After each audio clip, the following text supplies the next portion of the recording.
So in this final section, I will recap and provide a step-by-step practical steps for a tenant to take if considering a lease renewal. The first is to check the contractual expiry date of your lease.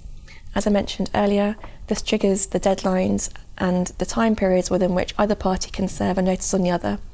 So for a landlord, serve a Section 25 notice, and for a tenant, serve a Section 26 notice under the Act. The second point is to establish whether the tenant qualifies for security of tenure.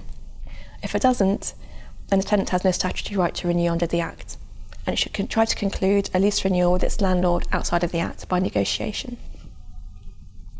The third is, if the tenant qualifies for security of tenure under the Act, is to confirm the identity of the competent landlord. We've discussed how this can be established and the ways within which you can do this. The fourth is to approach the competent landlord to establish whether the competent landlord agrees to grant a renewal lease. If the competent landlord does want to grant you a new lease and you feel that you don't need to serve a Section 26 notice under the Act to protect your interests, you can do so and save yourselves both time and costs and mitigate your relationship with the landlord and negotiate a lease renewal outside of the Act. If, however, you feel that the landlord may object to the grant of a new lease, you should initiate your lease renewal rights by serving a Section 26 notice on the landlord.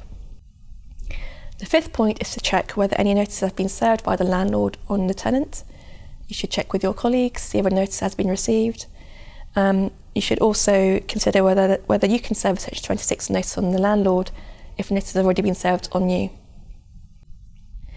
The sixth point is to note the deadline for making the application to court, i.e. the statutory period.